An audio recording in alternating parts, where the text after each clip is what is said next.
들에게 여러분들이 귀하게 생각하고 마음에 담겨져 있는 은혜, 그 은혜를 말하러 간다면 여러분들은 뭘 이야기하겠습니까? 정말 여러분의 인생사 그 삶 속에서 여러분께 감동을 이제 줄 만한 그런 은혜가 있지 않습니까? 그 은혜를 꼽으라고 한다면 여러분은 뭘로 꼽겠습니까? 많은 사람들이 이런 은혜를 이야기하면 어버이의 은혜를 이야기합니다. 내 아버지, 내 어머니가 어떻게 나를 기르고 오늘에 이르게 하셨는가, 이런 것을 생각할 때에 그것처럼 더 큰 은혜가 어디 있겠는가, 이렇게 이야기를 합니다. 그리고 좀 더 어떤 분들은 내가 특별히 내 생애 그 삶 속에서 오늘 있게 한 그분이 있기 때문에 내가 오늘 있게 되었다, 그래서 그분의 은혜를 내가 잊지 않는다, 이렇게 이야기하는 분도 없잖아 있을 것입니다. 정말 그 사람이 있기 때문에 오늘의 내 생과 그 삶이 이렇게 아름다워질 수가 있고, 오늘 내가 이런 위치에서 이런 일을 할 수가 있다, 그런 분들도 있어요. 그러다 보니까 부모의 은혜 앞에 참 내가 불효한 것 같은 이런 느낌에 조금이라도 효도해 보려고 노력을 하게 되어지는 것이고요. 그리고 내 인생사 그 삶 속에서 그분이 있었기 때문에 오늘 내가 있었다라고 하는 분들은 뭔가 그분에게 받은 바 그 은혜를 갚으려고 하는 자기 모습이 있는 것을 발견하게 되어집니다. 마찬가지로요, 우리 신앙인들도 신앙 안에서 경험하는 하나님의 은혜가 있어요. 은혜. 만세전에 나를 택해 주시고, 나를 불러주시고, 나를 의롭게 세워주시고, 자녀로 삼아주시고, 내 삶에서 다양한 그러한 것을 공급해 주시는 은혜 앞에서 하나님의 은혜, 그 하나님의 은혜를 이제 이야기하고 있습니다. 정말 여러분과 저는 이런 하나님의 은혜 속에서 오늘을 살아가고 있다, 이렇게 말을 해도 됩니다. 그런데 오늘 우리가 이런 은혜를 받고 있다고 한다면 이런 은혜를 아는 사람으로서 어떻게 살아가야 할 것인가, 부모의 은혜를 알므로 인해서 부모에게 효도하는 그런 마음을 가지고 부모의 말에 귀를 기울이고 부모의 필요를 공급해주고 부모님을 위해서 무엇인가 하는 것처럼, 오늘 내가 있게 되어진 그 배경 속에 이 사람이 있기 때문에, 이 사람의 은혜가 있기 때문에 오늘 내가 이 자리에 있다고 한다면 그 은혜를 잊지 않고 그 사람에게 무엇인가 갚아서 그 은혜에 화답하려고 하는 것처럼, 우리가 하나님의 은혜 속에서 지금 살아가고 있다, 내가 은혜 속에서 세워지고 있다라고 하는 것을 깨닫는다고 한다면 그 은혜 앞에 내가 가져야 할 모습이 뭐냐라고 하는 것입니다. 정말 여러분과 저희가 은혜를 받고 은혜를 아는 사람으로서 어떻게 살아가야 하느냐, 그 방향과 방법이 뭐냐라고 하는 겁니다. 이러한 부분에 있어서 이 본문을 통해서 세 가지로 이제 생각을 했어요. 항상 저의 설교는 그 대지가요, 앞을 향해서 달려가는 거예요. 우리가 무엇을 알았다 그러면 두 번째는 어떻게 해야 되느냐, 그렇게 했을 때 어떤 결과가 우리에게 주어질 것이냐, 그러므로 우리가 어떻게 살아야 되느냐, 이런 것이 항상 저의 설교의 패턴이거든요. 그러면 여러분과 저희가 하나님의 은혜를 받고 그 하나님의 은혜 속에 살아간다고 한다면 첫 번째 있어야 할 것이 뭐냐라고 할 때 삶의 변화가 있어야 됩니다. 따라서 해보십시다. 하나님의 은혜를 아는 자로서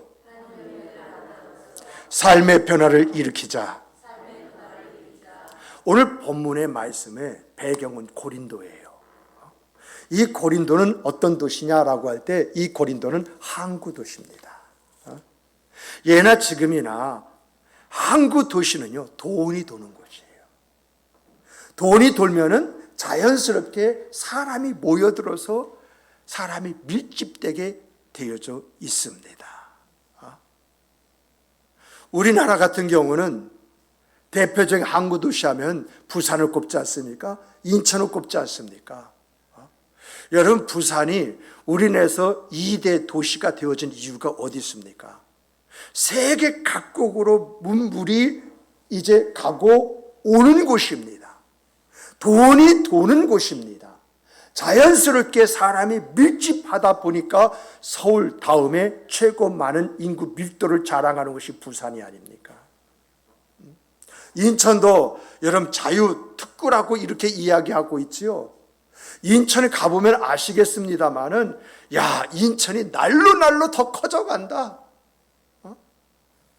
이러한 생각을 치울 수가 없어요. 그리고 웬만한 기업들은요, 인천에 좀 많이 몰려 있어요. 왜요? 수출입 이것이 가장 활발할 수 있는 곳이기 때문에 인천 그 지역에다가 공단을 세우고 거기에서 수출하는 물건들을 만들어서 보내는, 그리고 수입해서 바로 거기에서 물건을 만들어서 또 다시 보내는 이러한 곳이에요. 세계 어느 곳이든지요, 바다를 끼고 있는 그 도시는요, 그 나라의 대표적인 도시로 자리 잡고 있는 것을 우리가 보게 되어집니다. 고린도도 마찬가지예요. 이 고린도서의 동서가 바다예요. 동서가.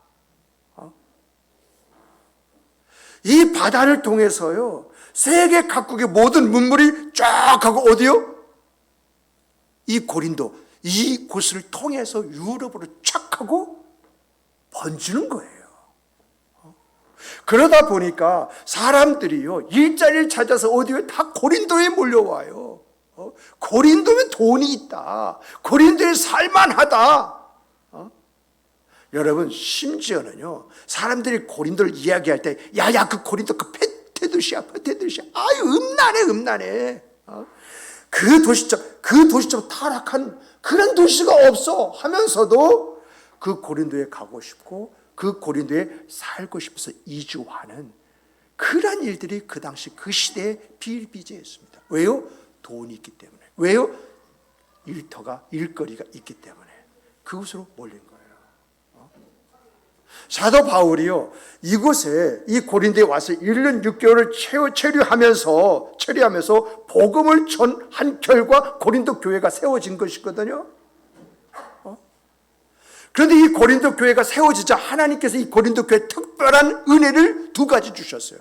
그 첫 번째가 뭐냐라고 할 때에 물질에 대한 부요입니다.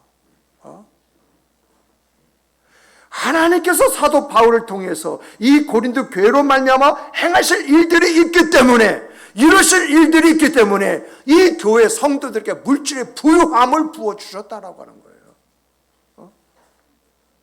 그런데 이 고린도 교회는 하나님의 뜻과는 달리 하나님이 주신 재물을 하나님의 영광을 위하여, 하나님의 일들을 위하여 사용하는 것이 아니라 성적 타락을 위해서 사용합니다. 자기를 드러내고 나타내는 그 일에 사용합니다. 먹고 입고 쓰는 일에 사용을 합니다.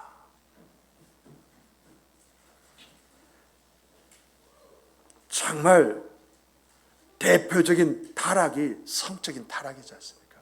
의붓 어머니하고 삽니다. 부인을 2 이상 거느린 사람이 교회 안에 여럿이 있습니다. 장기들과 몸을 섞는 것 말입니다. 그 있을 수 있는 이야기지, 이런 생각에 답안 삽니다. 또 성찬식을 하면서요, 성찬식을 할 때마다 없는 사람이 시험 들어요. 왜요? 자기 집에서 먹을 것이 그득하니까 거기서 진미 성찬을 다 가지고 와서 쫙 펼쳐놓고 먹는데, 그 중에서는 가난한 사람들 있잖아요. 그 사람들이 성찬식을 한다고 했을 때에 여러분, 상대적 비교가 되지 않겠습니까? 그러다 보니까 차라리 성찬식이 있다라고 할 때는 교회 안 가는 게 좋지 않겠느냐. 이런 분위기도 싹 트고 있었어요. 또 하나는요, 이 고린도 교회 주신 하나님 축복 중에 또 하나는 뭐냐라고 할 때 영적인 풍요예요. 영적인 풍요. 아까는 물질의 풍요였다면 이번엔 영적인 풍요예요. 고린도 교회 남녀 할 것 없이요, 다 하나님의 각양각색의 은사를 받았어요. 그런데 이 은사는 교회를 섬기기 위해서 하나님 주신 것인데, 이 은사를 교회를 섬기기 위해서 사용하는 것이 아니라, 나는 이런 은사가 있어, 자기 만족, 자기 자랑, 그러면서 다른 사람의 은사는 깨뭉개는 거예요. 무시하고 하대하고, 그 별 볼 일 있어? 이루고 있는 거예요. 이런 상황이다 보니까 고린도 교회에는 목사가 있어요. 목사가 있는데 목사가 있지만은 목사가 없는 교회가 되어버린 거예요. 무슨 말이죠? 말을 듣지 않는 거예요. 설득을 해도 한 귀로 듣고 한 귀로 흘러버리는 거예요.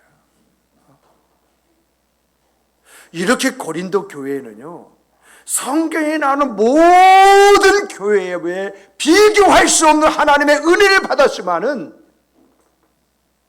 또 반면으로는요, 성경의 모든 교회보다 가장 타락한 교회였었다는 거예요. 이러한 사실을 알게 된 사도 바울이 고린도 교회 성도를 책망을 했습니다. 그리고 교회 지도자들에게 이것을 바로 잡아야 된다고 하는 것을 권면했습니다. 그랬더니 이 고린도 교회 성도들이 그 말을 받아들이는 것이 아니라 반감을 가지고 바울을 공격하는 것입니다. 사도 바울에 대해서 말하기를, 바울은 원래 예수님의 제자가 아니야, 그러므로 제자가 아니기 때문에 바울 보고 사도라고 말할 수 없는 거야. 그런데도 불구하고 바울이 사도 이렇게 이야기하는 것은 자칭 사도야. 그러므로 이 말은 무슨 말입니까? 사도 바울의 말을 들을 필요가 있다 없다? 들을 필요가 없다는 것입니다. 이러한 사실을 알고 사도 바울이 이제 장문의 편지를 써 내려갑니다. 그 편지 속에는 고린도의 문제가 쫙 나와 있습니다. 너희들에게 이런 일이, 그 문제를 쫙 지적하면서 문제를 지적하는 끝나는 것이 아니라 어떻게 그것을 방법을 해결할 것인가, 방향과 방법까지 쫙 하고서는 써 내려가서 이것을 고린도 교회에 보냅니다. 이것이 고린도 전서입니다. 이런 고린도 전서를 딱 보내면서 사도 바울은요, 엎드릴 수밖에 없었어요. 하나님께서 이들을 깨우쳐 주시지 않으면 길이 없는 거예요. 이 교회는요, 마귀의 집단이 되어지는 거예요. 이처럼 고통스러운 일이 어디 있겠어요. 그래서 고린도 교회를 위해서 마치 해사는 여인이 애를 쓰고 하는 것처럼 간절하게 기도한 결과 그들이 그들의 잘못을 깨닫고 돌이킬 뿐만 아니라 교회의 질서를 회복하기 위해서 애를 쓰고 수고하는데, 그 내용이 사도 바울이 고린도 전서에서 보낸 내용대로 하고 있더라라고 하는 이야기가 탁 들려옵니다. 얼마나 사도 바울이 기뻐했는지 고린도 후서를 보게 되어지면 그 마음을 그대로 쏟아서 고린도 후서에 보내는 것을 우리가 살펴보게 되어지는 것이거든요. 다시 말하면요, 고린도 전서를 보고 그들이 하나님의 은혜로 말미암아 오늘이 있다고 하는 것을 깨달았는데, 하나님의 은혜로 말미암아 오늘이 있었지만 그들이 어떻게 방종을 했는가, 이것을 알았다는 겁니다. 그러므로 우리가 어떻게 해야 할 것이냐라고 할 때 사도 바울의 가르침대로 우리가 그렇게 살아야 되지 않느냐.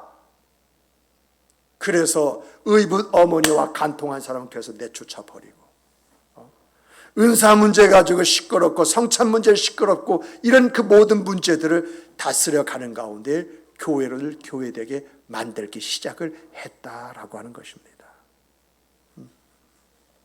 이렇게 하나님의 은혜를 깨닫는 순간 우리가 무엇을 어떻게 해야 할 것인가 그것을 알게 되었고 가르침대로 순종한 결과 고린도 교회가 은혜스러운 교회로 다시금 발돋움하게 되었다라고 하는 것이 고린도 후서를 통해서 우리에게 가르쳐 주시는 그런 하나님의 말씀입니다.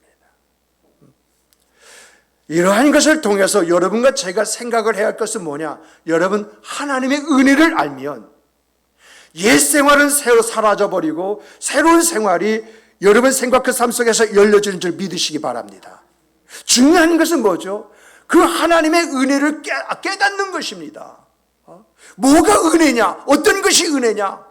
이것을 내가 깨닫고 알 때에 그럼 내가 어떻게 살아야 되느냐? 삶의 방향이 나온다는 거예요.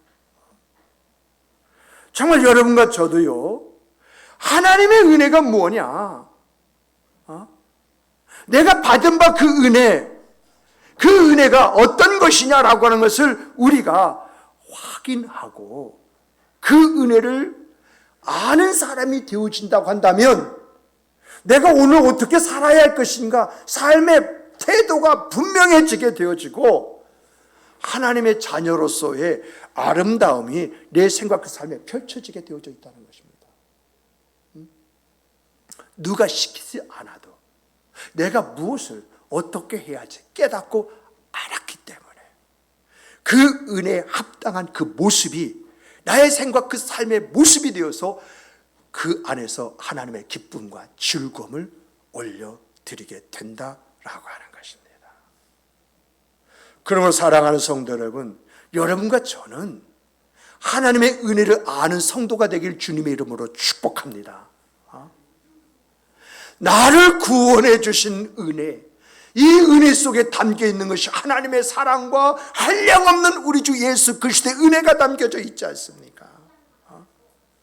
만세전에 나를 택하시고 이 은혜를 나에게 부어주시고 오늘 내가 예수 그리스도 안에서 생각한 삶을 살아가게 하시고 오늘 되게 하시는 하나님의 은혜 속에서 내가 세워진 것, 이것을 안다고 한다면 내가 하나님 앞에 어떤 모습을 가져야 되는지 누가 가르쳐주지 않아도 자연스럽게 아는 거 아니겠습니까?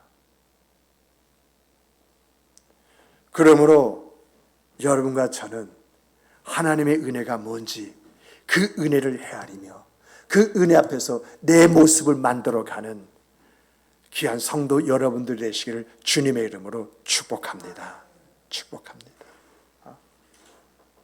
두 번째로 보면요, 하나님의 은혜를 안다면요 화답하는 삶을 살아야 됩니다. 따라서 해보십시다. 하나님의 은혜를 안다면 화답하는 삶을 살아야 된다. 고린도후서 8장 1절부터 4절 보면요, 마게도냐 교회가 나와요. 마게도냐 교회 성도들은 하나님의 은혜를 알았어요. 하나님의 은혜가 뭔지 그것을 깨달았어요. 그리고 그 안에서 살아가기 위해서 힘을 기울이고 노력을 했어요. 그런데 그들의 환경과 상황과 처지는 말할 수 없는 환난과 극심한 가난 가운데 있었어요. 그럼에도 불구하고 오히려 나를 구원해 주신 그 하나님의 은혜 앞에 기뻐하고 즐거워하고 감사했습니다. 그런데 그들의 감사의 결과가 뭔지 아십니까? 힘에 닿도록 자원하는 마음으로 풍성한 연보를 예루살렘 교회의 어려움을 위해서 드렸다라고 하는 것입니다. 그런데 이런 마게도냐 교회와 고린도 교회의 형편, 그 차이가 뭡니까? 마게도냐 교회 성도들은 말할 수 없는 그런 어려움 가운데 있었습니다. 그런데 고린도 교회 성도들은 모든 것이 넘치는 그런 상황 속에 있습니다. 그러므로 고린도 교회가 가질 태도가 있다면 어떤 태도를 가져야 되는 것입니까? 마게도냐 그 성도들이 받은 바 그 은혜 앞에 감사는 그 감사보다 더 큰 감사가 고린도 교회의 감사가 되어야 되지 않겠습니까? 정말 여러분, 감사는 그 사람이 받은 바 은혜에 비례한다고 했거든요. 근데 여기에 있는 것이 은혜를 알 때에 그 감사가 나온다는 거예요. 은혜 받은 것에 합당한 그 감사가 그 사람의 생각, 그 삶 속에서 나온다라고 하는 거예요. 정말 여러분, 은혜를 아는 사람은요, 은혜에 걸맞는 행동이 그 삶 속에서 나오게끔 되어져 있어요. 우리가요, 하나님의 은혜를 받았다라고 이렇게 말을 하면서 감사가 없다고 한다면 그건 빈말입니다. 하나님을 속이고 자기 자신을 속이고 이웃을 속이는 말이에요. 그러므로 오늘 우리가 은혜를 안다고 한다면 은혜를 아는 만큼 내 삶에 감사가 있어야 되는데, 이 감사는 입으로 감사해요, 감사해요, 감사해요, 이게 아니라는 거죠. 감사하면 감사에 걸맞는 내 모습이 있어야 되는데, 이 모습이 마게도냐 성도들은 풍성한 헌금이었다.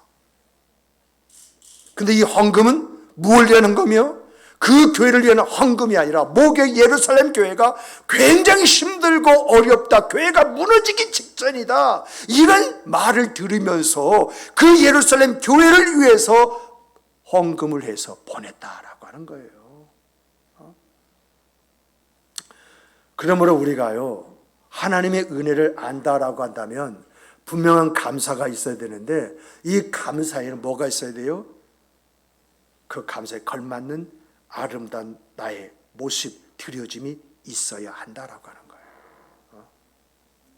지금 사도 바울이요, 고린도 교회를 향해서 하고 싶은 말이 있다면 그 말이 뭐냐면, 모 교회, 예루살렘 교회를 돕기 위해서 마게도냐 성도들은 힘이 닿는 대로 자원을 연보를 했다고 한다면 너희는 더 해야 되지 않겠느냐.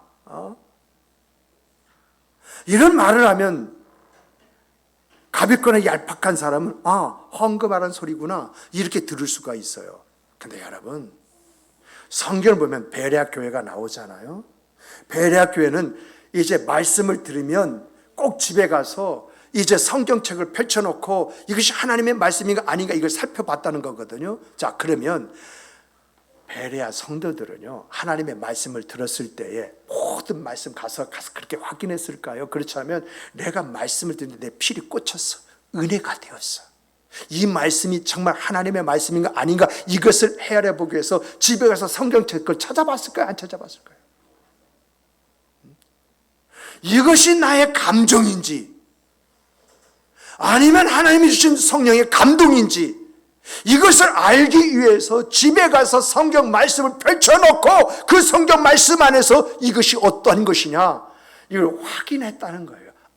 그랬더니 하나님의 은혜 안에서 내가 무슨 모습 어떻게 가져야 할지 이것이 일깨워진 말씀으로 딱 확인될 때에 그들은 신사적이었다라고 말하는데, 이 신사적이었단 말은 다른 말이 아니라 아름다운 생과 삶의 내용이 그들에게 있었다라고 하는 이야기거든요.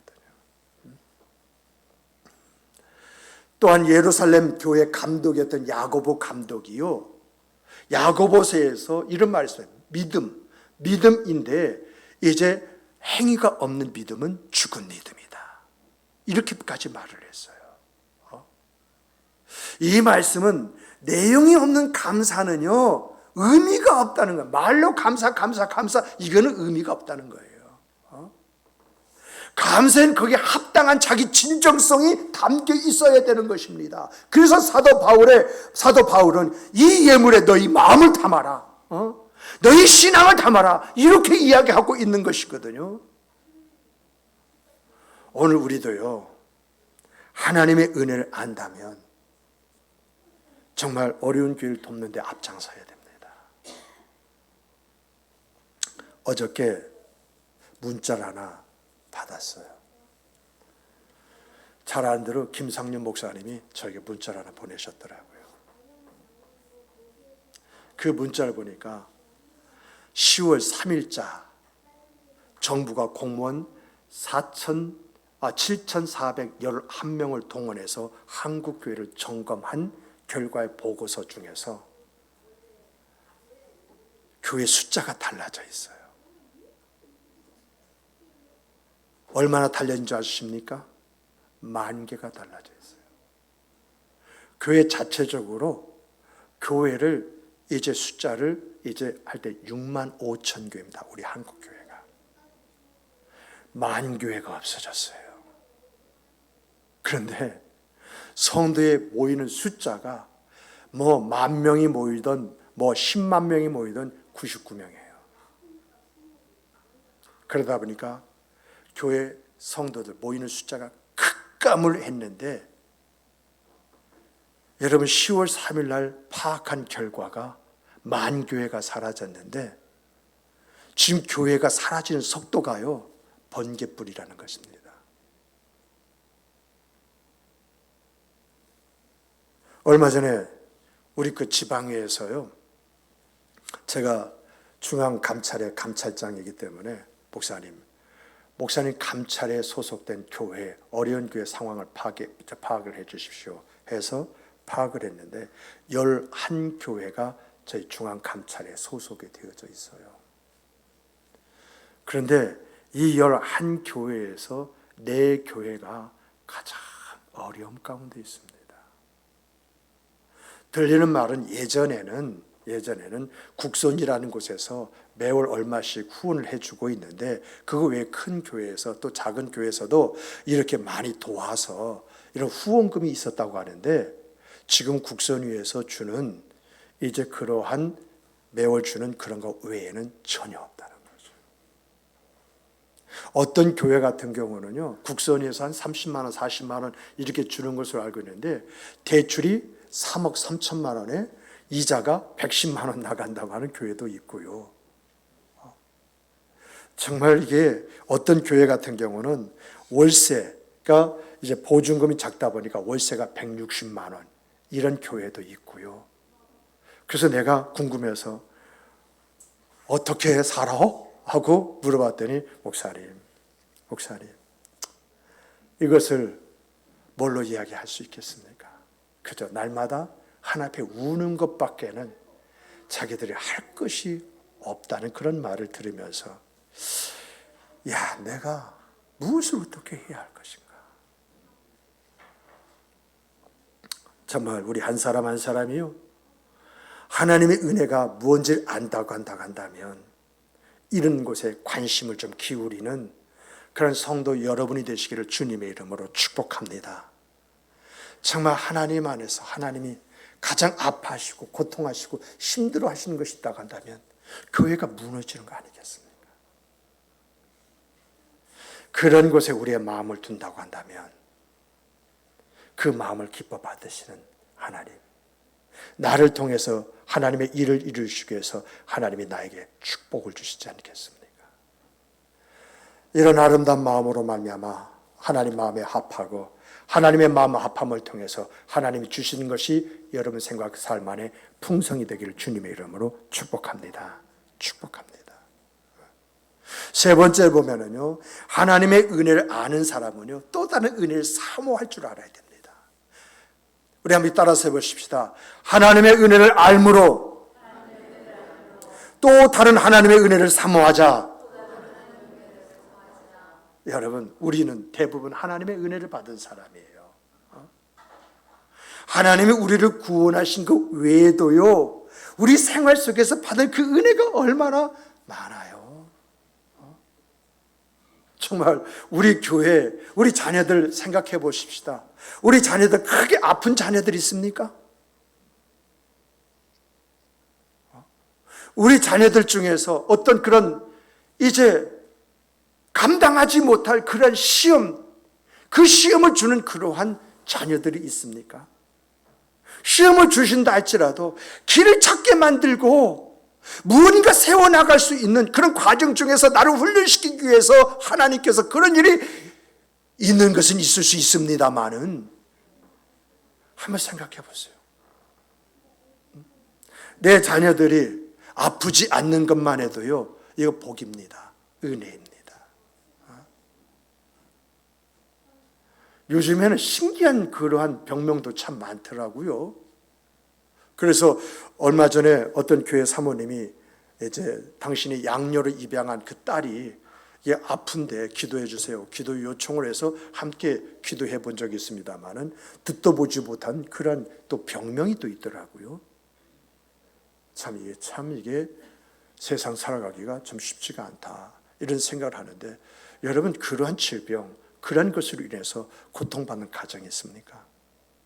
자녀가 속을 세게 가지고 정말 속이 뒤집혀진 그런 가정이 있습니까? 남편이 바람피고 또 아내가 이상한 짓거리를 하고 그런 가정들이 있습니까? 그래도 가정에 돌아오면 웃음이 있고, 가정에 들어오면 서로 응원하는 그런 소리가 있고, 참 그 나름대로 아름답지 않아요? 이런 것만 해도 은혜가 아닌가요? 여러분이 하는 일, 지금요 정말 이 코로나 이 전국을 맞이해가지고 어렵게 살아가는 사람이 얼마나 많은지 자영업자는 숨 넘어갈 것 같아요. 그런데 오늘 우리가 우리 생활 보면은 우리도 좀 어려울 수는 있습니다만 그 사람보다는 낫잖아요. 모든 사람이 길이 막혀서 어떻게 할 줄 모르고 그냥 악의 다툼을 벌이고는 그 상황 속에서 이상한 길이 열리고 일거리가 주어지고 그 안에서 생각, 그 삶을 살아가고 있잖아요. 이런 것이 은혜가 아닌가요? 여러분들 안에 어떤 희망, 그 꿈이라는 것이 있잖아요. 이 자체가 하나님이 내게 넣어주신 것이 아니라면 지금 나는 죽을 것 같은 그 인생과 그 삶 속에서 허덕거리고 있을 거 아니겠어요? 근데 여러분, 우리가 알아야 할 것은요, 그렇지 않다는 것이 은혜입니다만은 이 은혜가 언제까지나 우리에게 있는 은혜가 아니라는 거예요. 이 은혜에서 만족하기보다 또 다른 은혜가 나에게 주어지고 나타나도록 만들어야 된다는 것입니다. 여러분, 복이라고 하는 것은요, 한 번 받는 것이 아니라 지속 반복적으로 받을 때 그 사람의 머리가 되어지는 것이지, 복을 한 번 받으면 머리가 됐다가 이제 뭐죠, 꼬랑지가 되어지는 그런 일들이 일어나지 않습니까? 은혜도 마찬가지입니다. 은혜도요, 계속적으로 내가 받는 아름다움들이 있을 때 내 영이 살아나고 내 삶의 아름다움이 주어지고 나타나는 것이지, 은혜가 한두 번으로 끝나버렸다 그러면 옛날에 나이 든 사람 말하면서 살아가는 그런 사람이 되어버립니다. 그러면 오늘 우리가 오늘 은혜 받은 것에 만족하지 않고 이 은혜가 또 다른 은혜를 불러오도록 만들어야 되는데, 또 다른 은혜를 불러오도록 만들려고 한다면 어떻게 해야 하느냐라고 하는 것입니다. 여러분, 우리 목양교회 성도들은요, 먹고 살고 행하는 모든 것 하나님 앞에 맡기십시다. 이제부터는 지금까지 우리가 먹고 살아온 거 주의 은혜이지 않습니까? 그 은혜 하나님께서 계속 은혜를 공급해 주시도록 만들며 또 다른 은혜를 우리가 입혀지도록 이렇게 해야 되는데, 여러분, 이러한 여러분과 제가 되기 위해서는요, 먼저 생각을 좀 정리해야 됩니다. 어떤 생각이죠? 교회가 가고자 하는 길이 어떤 길이냐, 이걸 좀 생각하십시오. 우리 교회는 시대의 질문에 답해주는 교회, 세상의 요구에 답해주는 교회, 이 교회가 되어지기를 원합니다. 이런 것을 가지고 기도할 때마다 하나님께서 하나하나 열어주셨는데, 이번에 기도할 때 갑작스럽게 하나님께서 갖춰야 할 것을 갖추고 준비할 것을 준비하라고 하는 말을 딱 주시는데, 하나님 너무 황당합니다. 너무 범위가 넘습니다. 뭘 갖춰야 되고 뭐를 준비해야 되는 것입니까? 그래서 교회에 와서 기도할 때마다 기도하는 것이, 하나님, 내가 개인적으로 갖춰야 할 것이 뭐고 교회가 갖춰야 할 것이 뭐고 내가 개인적으로 준비할 것이 뭐고 또 더 나가서 이제 교회적으로 준비할 것이 무엇입니까? 이것이 어떤 종류의 것입니까? 찾아가는 거죠.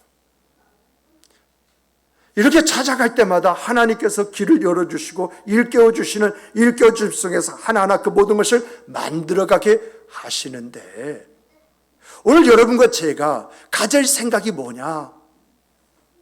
정말 우리 교회가 새 창조라고 하는 기치를 통해서 오늘 출발해서 여기까지 왔다 간다면 그 새 창조가 뭐냐라고 할 때에, 한국 교회가 코로나에서 무너지는 것을 바라보면서 어떤 교회가 되어야 할 것이냐라고 할 때, 시대가 질문한 질문에 답해주는 교회, 세상의 요구에 답해주는 교회, 이것은 뭐죠? 절대성과 상대성이잖아요. 목숨을 내걸고 내가 지킬 것이 뭐냐, 이게 절대성이고, 상대성은 시대가 요거는 요게 시대를 앞서가서 시대를 기다리는 것이 상대성이지 않습니까? 이러한 것을 생각을 하는 것입니다. 그리고 내 눈에 보이는 것이 뭐고 내 귀에 들리는 것이 뭐고 내 손길이 필요한 것이 뭐냐라고 하는 것을 생각을 하는 그런 여러분과 제가 되어야 됩니다. 이렇게 우리의 생각이 정리가 되었으면 우리의 마음을 어디다 둘 것이냐? 아까는 생각입니다. 그럼 지금 우리의 마음을 어디다 두고 우리가 살아가야 할 것이냐라고 할 때 여러분과 제가 할 수 있는 것을 찾는 것입니다. 우리 교회가 이러한 방향에서 나간다면 내가 그 안에서 내가 해야 할 것이 뭐냐? 그를 찾는 것입니다. 찾는 것에 내 마음을 둬야 돼요. 그리고요, 눈에 보이고 이제 말이 들리고 손길이 필요한 곳에 그것이 어디냐? 그것을 찾아내야 됩니다. 그리고 그곳에 내가 서 있어야 됩니다. 이런 마음이 있어야 된다는 거죠. 그럴 때에 우리의 그 마음의 중심을 살펴보시는 하나님께서 나를 들어 사용하시는 것입니다. 아멘이십니까? 하나님, 내가 여기서 나를 사용하여 주시옵소서. 하나님, 내가 여기서 나에게 은혜 베풀어 주셔서 나에게 이런 일을 감당하게 하여 주시옵소서 라고 이야기하기 전에 하나님은 그 마음을, 그 중심을 살펴보신 하나님이라면 그분의 마음에 합당한 그런 마음이 내 마음이 되어야 되잖아요. 그랬을 때 하나님께서 이런 일들을 위해서 나를 세워서 머리가 되게 하시는 것이 아니겠습니까? 여러분, 우리가 잘 아는 대로 본죽의 최복희 권사 있잖아요. 그 사람이 어떻게 본죽을 시작하게 되는지 그거 한번 보십시오. 또 여러분, 제가 만나 감자탕 기업이 좀 중소기업으로서 선정이 돼가지고 막 교회 정부에서 후원해주고 난리가 아니더라고요. 그런데 이 이경섭 장로 있지 않습니까? 이 이경섭 장로가 무엇을 위해서 이 사업을 하고 있는지 한번 생각해 보십시오. 여러분, 한국 도자기 있지요? 김동수 회장이요. 어떻게 해서 한국 도자기가 세워지게 되었는지 그걸 한번 찾아보십시오. 이랜드 김성수 회장 있지 않습니까? 그가 어떻게 해서 그런 기업을 일으켜서 오늘에 이르게 되었는가라고 하는 것들을 한번 찾아보십시오. 여러분, 하나님의 마음에 합하시면 하나님이 그 사람을 일으켜 세워서 그 일을 감당할 수 있도록 축복해 주시는 줄 믿으시기 바랍니다. 믿으시기 바랍니다. 그래서 여러분과 저는 무엇을 어떻게, 이것이 아니라 무엇을 어떻게 하나님이 나에게 능력 주실 때 할 수 있는 것이라고 한다면 내가 어떤 생각을 품고 어떤 마음을 가지고 하나님으로 바라봐야 할 것이냐, 이것이 중요한 것이거든.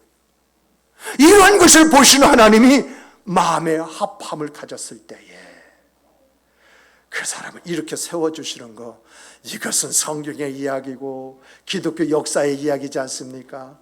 그 사람들이 그런 일을 하기 위해서 준비되었습니까? 아니잖아요.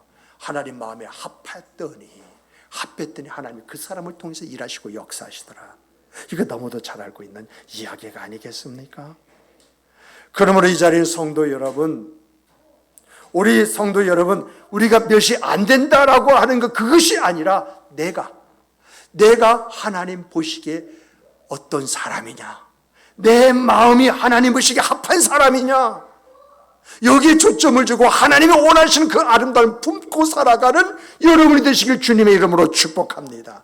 축복합니다.